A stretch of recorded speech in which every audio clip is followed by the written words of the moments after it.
नमस्कार, मेरा नाम Vipin Jain, chartered accountant, new Delhi से। आज हम लोग बात करेंगे ई इनवॉइसिंग की। इसके ऊपर अब टाइम लिमिट आ गई है। जी हाँ, ई इनवॉइसिंग, इसके ऊपर टाइम लिमिट आ गई है।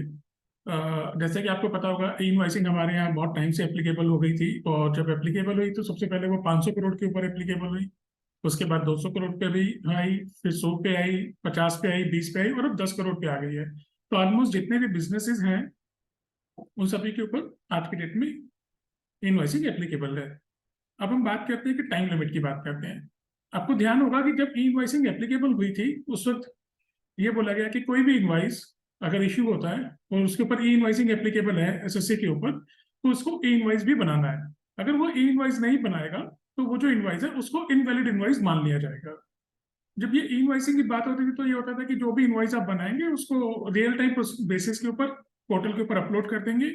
वहां से एक आईआरएन जनरेट होगा, एक क्यूआर जनरेट होगा, या आप इनवॉइस की जो ई इनवॉइस है उसी को पोर्टल पे से डाउनलोड कर लेंगे, तो अपने इनवॉइस के साथ लगाकर आप सामान दे सकते हैं, सर्विसेज दे सकते हैं। किसी को भी इनवॉइस भेजना है तो वो भेज सकते हैं। और अगर वो ई इनवॉइस नहीं लगा होगा तो वो जो आपका नॉर्मल इनवॉइस है, जो आपने अपना बीजी से निकाला होगा, एक्सेल से निकाला होगा, या किसी भी अकाउंटिंग सॉफ्टवेयर से निकाला होगा, उसको वैलिड इनवॉइस नहीं माना जाएगा। तो हो क्या रहा था प्रैक्टिकली, ज्यादातर लोग जिनके ऊपर ई इनवॉइसिंग एप्लीकेबल है वो लोग इनवॉइस तो इशू कर रहे थे और उसके ई इनवॉइस भी बना रहे थे, लेकिन फिर भी बहुत सारी जगह पे ऐसा देखा गया कि नॉर्मल इनवॉइस तो बना दिया लेकिन उसका ई इनवॉइस बनाना वो भूल गए। ये नॉर्मल इनवॉइस टैक्स इनवॉइस हो सकता है, या फिर हमारा डेबिट नोट हो सकता है, या क्रेडिट नोट हो सकता है जिसके ऊपर जीएसटी लगता है। फाइनेंशियल डेबिट क्रेडिट नोट के ऊपर ई इनवॉइसिंग का रिक्वायरमेंट नहीं है। अब क्या होता है, अब आप मान लीजिए एक इनवॉइस आपने बनाया, उस इनवॉइस के साथ आपने माल भी भेज दिया, ई वे बिल भी बना दिया। तो अब आपने ई वे बिल बना दिया है और आपके ऊपर ई इनवॉइसिंग लग रहा था, लेकिन आपने इनवॉइस के साथ ई इनवॉइस नहीं बनाया। तब ये कहा जाएगा कि जो आपका इनवॉइस है वो वैलिड इनवॉइस नहीं है, और आपका जो माल है अगर वो चेक होता है तो डिपार्टमेंट उसको कॉन्फिस्केट कर सकता है, सेइंग कि आपने जो डॉक्यूमेंट है वो वैलिड इनवॉइस के साथ वो माल मूव नहीं हो रहा है, तो वो उसको रख सकते हैं। इसी के साथ है कि अगर मान लेते हैं हम लोग सर्विसेज की बात करते हैं, कि ये मान लेते हैं कि वो ठीक है, इनवॉइस चला गया, माल भी चला गया, माल रिसीव भी हो गया, बीच में किसी ने चेकिंग नहीं करी, या मैंने सर्विस का इनवॉइस दिया था तो माल की बात ही नहीं हुई। उन दोनों केसेस के अंदर जब सामने वाला क्रेडिट लेता है, जो मेरा कस्टमर है, जो मेरा बायर है, उसने जब क्रेडिट लिया और उसको मालूम पड़ता है कि ये इसके ऊपर ई इनवॉइस एप्लीकेबल था और उसको ई इनवॉइस इशू करना था, लेकिन उसने ई इनवॉइस इशू नहीं किया जो सप्लायर है, तो जो बायर है उसको वो क्रेडिट नहीं मिलता था, सेइंग कि आपके पास प्रॉपर डॉक्यूमेंट नहीं है। ये एक इशू था जिसके लिए इनवॉइसिंग मैंडेटरी था। लेकिन एक बड़ा फ्लॉ रह गया लॉ के अंदर, क्योंकि ये बोला तो बहुत बार गया कि ये रियल टाइम बेसिस पे होगा, लेकिन ये नहीं बताया गया कि अगर रियल टाइम बेसिस पे नहीं हो रहा ये कब तक होगा। मान लो आपने इनवॉइस आज रेस किया है, अब आपने इनवॉइस तो रेस कर दिया, लेकिन इसका ई इनवॉइस बनाना है वो आज ही बनाना है, कल बनाना है, परसों तक बनाना है, 7 डेज में बनाना है, 10 डेज में बनाना है, 1 मंथ में बनाना है। ये लिमिट नहीं लगाई गई कहीं। अब जब ये लिमिट नहीं लगाई गई तो टेक्निकली तो अगर लिमिट नहीं लगाएगी तो मैं कभी भी बना सकता हूँ। हाउएवर जो जनरल क्या कहते हैं इंडस्ट्री में हो रहा था, सब जगह हो रहा था, दे आर सेइंग कि 90% केसेस में मैं कहूँ, या 90 नहीं कहूंगा मैं, 95% और इवन 97% तक नॉर्मल इनवॉइस के साथ या डेबिट और क्रेडिट नोट के साथ भी ई इनवॉइसिंग जनरेट हो रहे थे। लेकिन स्टिल बहुत सारे केसेस ऐसे थे जिसके अंदर नॉर्मल इनवॉइस इशू हुआ लेकिन ई इनवॉइस इशू नहीं हुआ। अब उसके अंदर रीजन कुछ भी हो सकता है, कि चाहे वो पोर्टल का इशू था, लैक ऑफ नॉलेज का इशू था, इंटरनेट का इशू था, या कुछ भी इशू रहा हो, या टाइमिंग का इशू था, या भूल गया मेरा अकाउंटेंट क्यों बनाता है, कुछ भी इशू हो सकता है, लेकिन मेरा नॉर्मल इनवॉइस बना, ई इनवॉइस नहीं बना। तो मेरे पास बहुत बार कॉल आता था किसी का कि सर ये नॉर्मल इनवॉइस बन गया था, हम ई इनवॉइस बनाना भूल गए, ये डेबिट क्रेडिट नोट है और इसके ई इनवॉइस नहीं बनाया हुआ है हमने। तो मैं उन्हें कहता था बना लो। तो लोगों को ये लगता था यार ये बना लो तो कह दिया, लेकिन बना लो कैसे, बना लो, बनाने देगा ये पोर्टल? मैंने कहा था बनाने देगा, डेफिनेटली बनाने देगा, आप जाके बनाओ, क्योंकि पोर्टल ने बना दिया। अब ये हुआ कि क्या ये वैलिड है, तो फिर उसमें पॉइंट ये आता था कि क्या लिखा गया है कि नॉर्मल इनवॉइस और ई इनवॉइस सेम डे पे बनना चाहिए, या उसकी कोई टाइम लिमिट दी गई है। जब ऐसा कुछ भी नहीं है तो मेरी वैलिडिटी का फिर एक ही पॉइंट था कि नॉर्मल इनवॉइस के साथ ई इनवॉइस होना चाहिए। अब वो आपने ई इनवॉइस किस दिन बनाया ये नहीं लिखा हुआ लॉ में।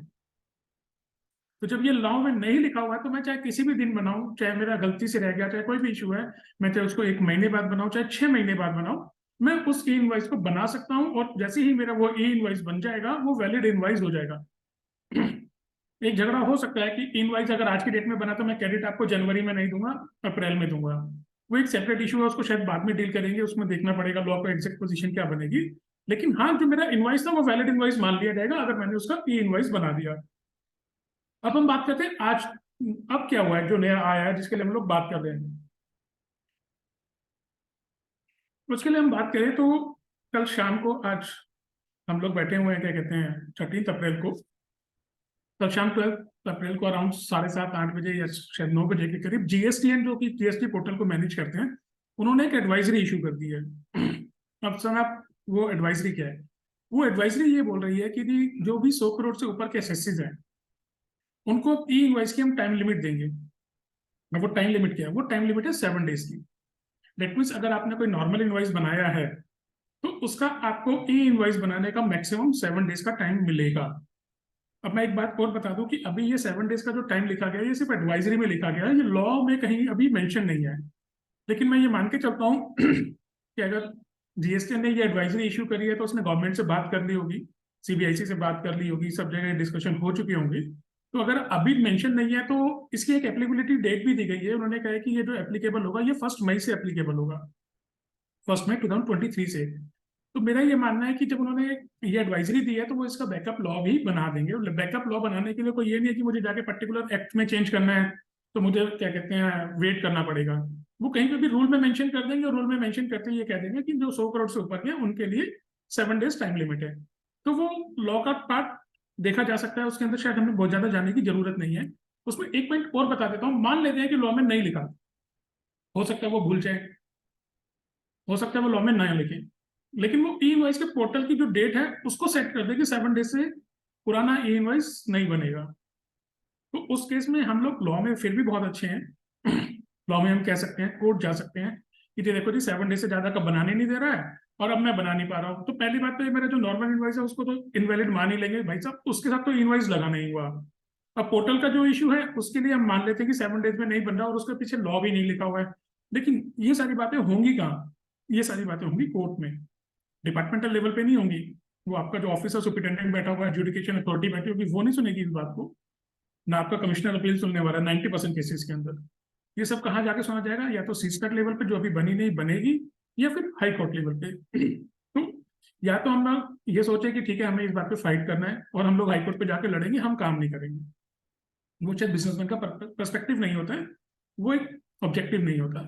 तो एक तो उसमें जो आज के टेक अवे हैं वो तो एक तो ये है कि हम लोग अपने बिजनेसेस को, अपने प्रोसीजर्स को इस हिसाब से अलाइन कर ले कि अगर कहीं पे कुछ ऐसा फ्लॉ था कि मेरा ई इनवॉइस नहीं बन पा रहा था तो मैं उस ई इनवॉइस को बना लूँ, विद इन टाइम बना लूँ। और मैं आपको एक और बात बता देता हूँ कि आज इन्होंने 100 करोड़ के लिए कहा है, लेकिन हो सकता है बहुत जल्दी 3 महीने में वो 50 के लिए ले आए और 3 4 6 महीने या 8 महीने के अंदर वो 10 करोड़ वाले के लिए भी ले आए।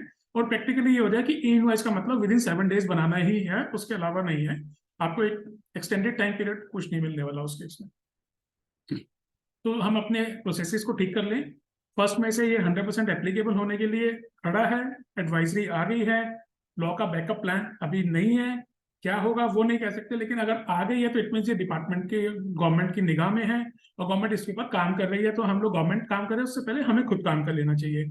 और एक मैं पॉइंट यहाँ पे देना चाहूंगा कि ठीक है जो 1 मई से होगा वो तो 1 मई से होगा, हम उसको तो देख ही लेंगे। अब जो पुराना है, जब से मेरा ई इनवॉइसिंग शुरू हुआ 2020 से, कुछ लोग 500 करोड़ था, कभी 200 हुआ, कभी 100 हुआ, 50 हुआ, 20 हुआ, जो भी हुआ, जिन जिन को एप्लीकेबल था ई इनवॉइस, और कभी कोई ऐसा रहा, या तो वो सब जाके अपना अपना चेक कर ले कि क्या कभी कोई ऐसे डेबिट क्रेडिट नोट रह गए हैं या कुछ ऐसे इनवॉइसेस रह गए हैं जिसके ई इनवॉइस वो बनाना भूल गए थे, आज तक कहीं पेंडिंग पड़े हैं, या वो लोग जिन्होंने क्रेडिट्स लिए हुए हैं और उन्होंने चाहे भी चेक नहीं किया इस पॉइंट को कि जो मेरे को वेंडर इनवॉइस दे रहा था उसको इनवॉइस एप्लीकेबल था या नहीं था, और अगर था तो उसने मेरे को इनवॉइस दिया या नहीं दिया। अगर ऐसे कुछ भी केसेस हैं, उन सारे केसेस को वो आज जाके चेक कर लें, अभी उसके ऊपर लग जाए। अभी हमारे पास अराउंड 15 to 17 डेज हैं। 1 मई की डेट अगर एप्लीकेबल हो गया तो हो सकता है कि 15-20 दिन के लिए एक्सटेंड हो जाए, लेकिन अभी मैं उसमें नहीं जाऊंगा एक्सटेंशन कब होगा। अगर आपको लगता है कि कभी ऐसे कुछ केसेस हैं तो उस केसेस के लिए अपने अपने इनवॉइसेस को, अपने डॉक्यूमेंट्स को वेरीफाई करें। और अगर कोई भी ऐसा केसेस है तो 30 अप्रैल तक, मैं आपको डेट बोल रहा हूँ बार बार कि 30 अप्रैल तक उस इनवॉइस का ई इनवॉइस बना लीजिए, क्योंकि अगर वो ई इनवॉइस नहीं बना तो फिर उस केस में वो इनवॉइस इनवैलिड हो जाएगा और मेरे जितने भी क्रेडिट हैं वो सारे क्रेडिट लूज हो जाएंगे। तो ध्यान रखिए, पुराने सारे इनवॉइसेस जिसने सेल करी थी वो भी चेक करें, क्योंकि उसने भी वैलिड इनवॉइस के ऊपर सेल नहीं करी है, उसकी पेनल्टीज अलग हैं। और जिसने परचेज करी थी, चाहे वो गुड्स की हो चाहे वो सर्विसेज की हो, और अगर उसके ऊपर ई इनवॉइस लगता था और वो नहीं बना है, तो आपका क्रेडिट खतरे में है। और उस खतरे से बचने के लिए आज ही उसको अपने सारे इनवॉइसेस को चेक कीजिए। और अगर ऐसा कोई भी केस लगता है तो उसमें अपने वेंडर से बात करके उसका ई इनवॉइस जो एप्लीकेबल था उसको अपलोड करा के उसका इनवॉइस का कॉपी अपने पास रख लीजिए। इसकी लास्ट डेट आज की डेट में 30 अप्रैल है, हो सकता है एक्सटेंड हो जाए, लेकिन आप एक्सटेंशन के चक्कर में ना पड़े और इस काम को जल्दी से जल्दी खत्म करें। और अपने प्रोसीजर्स को इस हिसाब से सेट कर लें कि जो 1 मई के बाद, अभी तो 100 करोड़ के लिए है, लेकिन मैं बहुत जल्दी ये देख रहा हूँ कि ये 100 करोड़ वाला 50, 20 और 10 होता हुआ तो आ जाएगा सभी लोगों के लिए। तो उन सभी के लिए ये है कि कोई भी ऐसा डॉक्यूमेंट जिसके अंदर, चाहे वो इनवाइस हो, चाहे आपका डेबिट क्रेडिट नोट हो, या कोई भी एनी अदर डॉक्यूमेंट जिसके ऊपर इनवाइस एप्लीकेबल होता है, वो डॉक्यूमेंट उसका रिस्पेक्टिव इनवाइस बनने से ना रह जाए। और वो हमारे प्रोसीजर के अंदर ऐसा हो कि हम लोग साथ साथ बना पाए। अदरवाइज ये जो अभी आपको एक्सटेंशन मिला हुआ था, हम कभी भी बना लेते थे। हाउएवर इंडस्ट्री बहुत ज्यादा इसका यूज नहीं कर रही थी, लेकिन एक एक्सटेंशन था, एक रिलैक्सेशन था, तो वो इस रिलैक्सेशन खत्म होने वाला है। इसी के साथ मैं आज का आपको नमस्कार करता हूँ और उम्मीद करता हूँ आपको मेरा ये एक छोटा सा वीडियो फ्रूटफुल लगेगा। और अगर फ्रूटफुल लगता है, आपको कुछ समझ में आता है, तो प्लीज़ मेरे चैनल को सब्सक्राइब कीजिए, लाइक कीजिए। और अगर आपकी कुछ भी क्वेरीज हैं तो मेरा नंबर नीचे दिया हुआ है, उस नंबर पे आप मेरे से बात कर सकते हैं और मैं ट्राई करूंगा कि आपकी जितनी क्वेरीज हैं उसको रिजॉल्व कर पाऊँ। धन्यवाद।